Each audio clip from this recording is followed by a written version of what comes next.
जय हिंद दोस्तों। UPSC mains के क्वालिफाइंग पेपर्स में अगर हम 25% मार्क्स भी नहीं ले आ पा रहे हैं ना, तो फिर हमारी मेंस की कॉपी नहीं चेक होगी। मतलब जीएस 1, 2, 3, 4 ऐसे ऑप्शनल नहीं चेक होगी। जैसे प्रीलिम्स में सीसैट क्वालिफाइंग होता है और जीएस जो है वो फाइनल स्कोर तय करता है, वैसे ही यूपीएससी मेंस में टोटल 9 पेपर होते हैं, जिसमें से 7 के मार्क्स तो फाइनल में जोड़े जाते हैं, लेकिन 2 क्वालिफाइंग होते हैं, एक इंग्लिश और एक इंडियन लैंग्वेज। आपको सिर्फ और सिर्फ 25% स्कोर करना है, लेकिन यही 25% जो है वो आगे जाके डर बन जाता है, आगे जाके घबराहट का एक कारण बन जाता है। लेकिन अगर इस वीडियो को एंड तक देख लेंगे तो ये सब कुछ नहीं लगेगा। बहुत इजी है 75 मार्क्स ले आना, लेकिन उसकी भी एक स्ट्रैटेजी होनी चाहिए। हम इस वीडियो में डिस्कस करेंगे।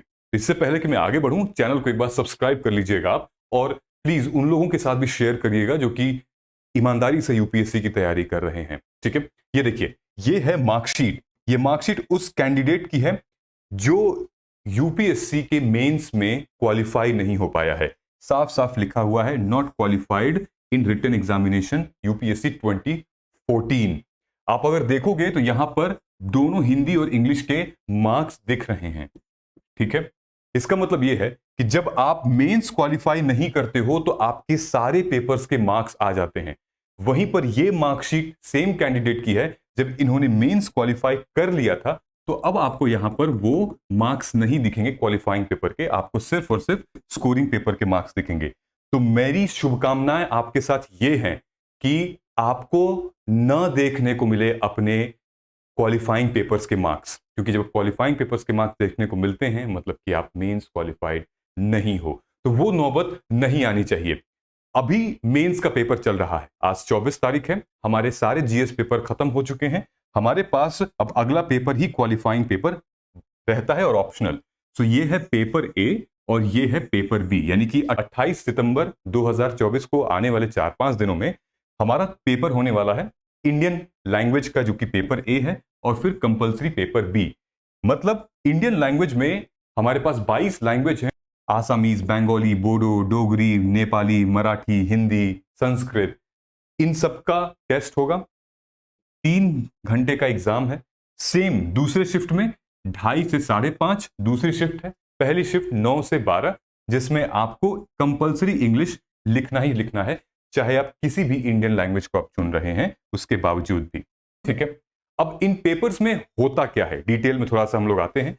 पेपर 1 जो कि हमारा इंडियन लैंग्वेज है, ठीक है, जहां पे मान लीजिए कि आप हिंदी लेते हैं या मराठी, तेलुगु, तमिल लेते हैं, ये पेपर टोटल 300 मार्क्स का है, जिसमें से 25% हमें ले आना है क्वालिफाई होने के लिए। लगभग 75 प्लस मार्क्स आपको ले आने हैं क्वालिफाई करने के लिए। ठीक है, सेम जो है वो पेपर 2 में भी है। दूसरे शिफ्ट में आप जाएंगे तो यहां पर इंग्लिश का टेस्ट है, 300 मार्क्स का पूरा पेपर है, और 25% यानी कि 75 मार्क्स आपको ले आने हैं क्वालिफाई होने के लिए। ये पेपर सेम डे दोनों शिफ्ट में है, जैसे कि अभी हमने बताया आपको, और ड्यूरेशन जो है वो 3 घंटे की है। ठीक है दोस्तों, मैं आपको इंट्रोड्यूस अब कराना चाहता हूं स्पार्की से। अब ये स्पार्की है क्या? मेरा एक स्टूडेंट है जो कि मेरे गाइडेंस प्रोग्राम में है, हिंदी माध्यम का है। उसने कहा कि भैया आपने इस ऐप को ट्राई किया है क्या? मैंने कहा नहीं, ये क्या है? कह रहा भैया ये पर्सनल एआई ऐप है जिसका नाम है स्पार्की, इसकी वजह से मेरी इंग्लिश काफी इंप्रूव हो गई है। मैंने कहा इंग्लिश? मैंने कहा दिखाओ। तो उन्होंने मुझे अपना प्ले स्टोर का लिंक दिया, मैंने प्ले स्टोर से इस ऐप को डाउनलोड किया, और इस वजह से मैं 2 रीजन के लिए इसको आपको शेयर कर रहा हूं। जब उस बालक की इंग्लिश अच्छी हो गई तो मैंने सोचा कि मैं आप लोगों को बताऊं इस ऐप के बारे में। लिटरली बहुत कमाल का ऐप है, 2 रीजन की वजह से। एक तो कि आपकी इंग्लिश, चाहे आप किसी भी रीजनल लैंग्वेज या इंडियन लैंग्वेज से हो, अगर आप इंग्लिश इंप्रूव करना चाहते हैं तो स्पार्की पर्सनल एआई को आप डाउनलोड कर लीजिए। एक तो ये। दूसरा, अगर आप बहुत झिझकते हैं इंटरव्यू को फेस करने में, तो इस ऐप में वो फंक्शन भी है कि आप एक रियल टाइम कार्टून कैरेक्टर बनकर आता है, जहां पर आप रियल टाइम इंटरव्यू कर सकते हैं उससे। तो जो बच्चा जिसकी इंग्लिश लैंग्वेज वीक है, और दूसरी जो कि इंटरव्यू फेस नहीं कर पाता है, वो कॉन्फिडेंस नहीं आ पाता है, वो। लेकिन उससे पहले इस वीडियो को आप देख लीजिए। Hi. What's your dream job, Leo? My dream job is accounts receivable in healthcare industry. That's a well-structured response, Leo. You're aiming high. What interests you about accounts receivable in the healthcare industry?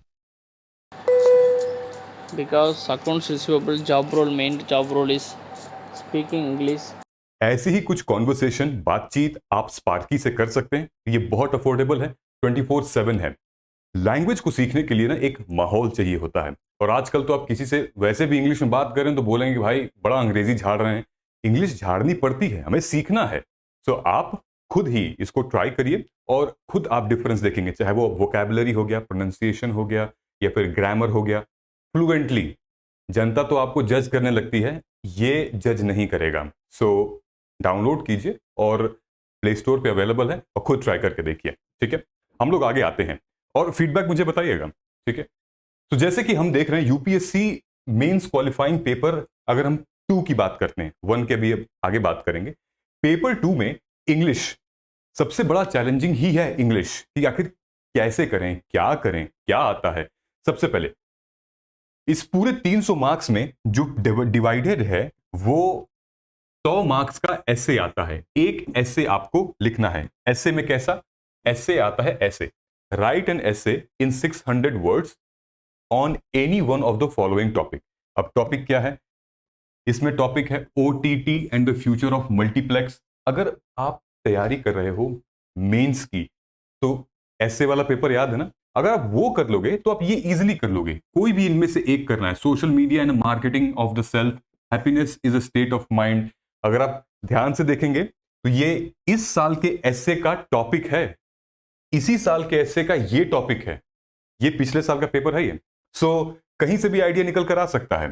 ठीक है, सो आप ऐसे आराम से लिख सकते हैं इसमें। अगर हम फिर बात करें तो और क्या है, एक अनसीन पैसेज है आपका 75 मार्क्स का, 1 अनसीन पैसेज ऑफ 75 मार्क्स, और एक समरी राइटिंग है। आपको एक लंबा चौड़ा पैसेज दे देगा और बोलेगा कि इसको 1/3 लिखो अपनी भाषा में। बड़े सारे एस्पिरेंट्स क्या करते हैं, उसी में से छांट छांट के लिख देते हैं। नहीं, अपने लैंग्वेज में बना के लिखिए उसको।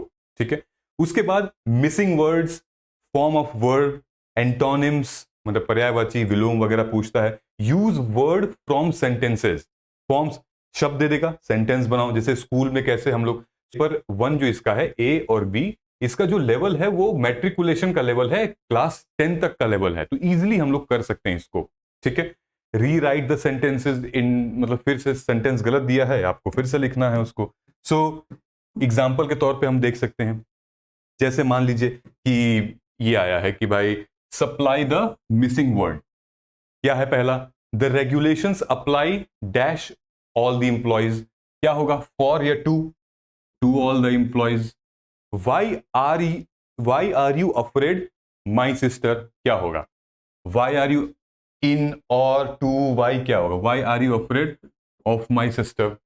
The decision depends the statement of the witness on the statement, decision depend on the statement of the witness. ठीक है, अब आते हैं correct form of verb in the given bracket. ये याद है हम लोग क्लास 11th में, 10th में, 9th 8th में किया करते थे। ठीक है, my father 80 year old next Monday. क्या है? My father will be. ठीक है, present continuous. The workman the road near our house. The workman, workman मतलब कितने हुए? एक या एक से ज्यादा? एक से ज्यादा हुए ना। Workman are repairing. सो कुछ इस तरीके से हम इजी सॉल्व कर सकते हैं, और ये 5 मार्क्स का, 5 मार्क्स का ऐसे आप ले आ सकते हैं। ठीक है, और आगे देखें, what write the antonyms of the following. विलोम लिखना है, ऑपोजिट। इमिग्रेशन, ई उसका आई हो जाएगा, नेगेटिव का पॉजिटिव। ये देखिए, मैंडेटरी का क्या होगा? ऑप्शनल। ठीक है, अब हम लोग थोड़ा सा हिंदी में आते हैं कि हिंदी में हमें क्या करना है। ठीक, हिंदी में 600 वर्ड का ऐसे सेम जो उसमें लिखा हुआ था। 2 अनसीन पैसेज। ठीक है, एक होगा यहां पे एक अनसीन पैसेज 60 मार्क का, एक समरी राइटिंग। ठीक, सेम आपको दे देगा समरी, इतना बड़ा पैराग्राफ, और बोलेगा हिंदी में इसको अपनी भाषा में समझ के लिखिए। फिर हिंदी में क्या होता है, 2 टॉपिक्स अलग होते हैं, थोड़े से अलग क्या होते हैं, ये होता है कि आपको ट्रांसलेट करना है एक पैसेज को इंग्लिश में, हिंदी में दिया होगा तो आपको इंग्लिश में करना है। वैसे ही जितने भी भाषाएं हैं, जैसे संस्कृत हो गया, तमिल, तेलुगु, अगर तेलुगु में दिया है तो उसको इंग्लिश में ट्रांसलेट करना है, तमिल में दिया है तो उसको इंग्लिश में ट्रांसलेट करना है। ये मेरे आपके लिए तो बहुत आसान होगा। 20 मार्क्स का translate unseen passage English to Hindi. अब इंग्लिश को आपको अपनी भाषा में ट्रांसलेट करना है। ये दो चीजें जो हैं वो बहुत अलग हैं पेपर बी वाले से, इंग्लिश वाले से। फिर उसके बाद आपको इडियम, सिनोनिम, सेंटेंस पेयर, ये सब आपको सॉल्व करने हैं। फॉर एग्जाम्पल, जैसे चाय में कौन गिर गया, भाई चाय में क्या गिर गया, ये होता है ना कि चाय में हम गिर गए या तुम गिर गए, है ना, लेके चाय गिर गए हैं तो यह उन्हें समझ में नहीं आएगा। ठीक है, तो निम्नलिखित वाक्यों के शुद्ध रूप लिखिए। ये रूप लिखना है। निम्नलिखित शब्दों के दो दो पर्यायवाची लिखिए। मेरे लिए बड़ा टफ था, हिंदी बहुत टाइम से छूटी हुई थी, लेकिन फिर भी हमने प्रयास किया। तन है, शरीर, बदन, मेरे ख्याल से इस चीज का पर्यायवाची होगा। ठीक है, निम्नलिखित युग्मों को इस तरीके से वाक्य में प्रयुक्त कीजिए कि उनका अर्थ एवं अंतर स्पष्ट हो जाए। जैसे कि रिक्त और रक्त। रिक्त मतलब कि खाली जगह, रक्त मतलब कि, समझ गए आप, ब्लड। शाला और साला क्या होता है, सदेह और संदेह। सुखी, सूखी, सुखी मतलब सुख रहना, सूखी मतलब कि सूख जाना, ड्राई हो जाना। सुधी, सुधी। तो इनका आपको मिलाकर एक वाक्य बनाना है। अब इसकी स्ट्रैटेजी क्या होगी? इसकी स्ट्रैटेजी सबसे इजी है साथियों। पिछले 10 साल का पीवाईक्यू उठाइए और उसी को सॉल्व करिए, और आपको कुछ नहीं करना है। क्योंकि अगर आप प्रीलिम्स क्वालिफाई करके मेंस लिख रहे हैं तो आपका जो लेवल है वो ऑलरेडी, आपको बस प्रैक्टिस करने की जरूरत है, बाकी आप फोड़ दोगे एग्जामिनेशन में। ठीक है, आपको मेन है जो आपकी जो इंडियन लैंग्वेज है उसको टेस्ट करना पड़ेगा, वो इंपॉर्टेंट। जैसे हिंदी वाला है, तमिल वाला है, उसको ट्रांसलेट इंग्लिश में, इंग्लिश का उसको करें। ये थोड़ा सा इंपॉर्टेंट आपको करना है। बाकी न्यूज़पेपर रीडिंग जब प्रीलिम्स के बाद की ये स्ट्रैटेजी, मतलब प्रीलिम्स क्वालिफाई कर लिया तब इसके बारे में लोड लीजिएगा, उससे पहले कोई जरूरत नहीं है इसको टच करने की। और आपके पास पर्याप्त दिन मिलता भी है, मेंस के एग्जामिनेशन में GS4 के बाद आपको टाइम मिल जाता है। ठीक है, तो ये इसकी स्ट्रैटेजी है। सबसे इंपॉर्टेंट कि यूपीएससी मेंस के पीवाईक्यू 10 साल उठाइए और उसी को सॉल्व करिए, मामला सेट है, और कोई जरूरत नहीं है। आई होप चीजें आपको समझ में आई होंगी।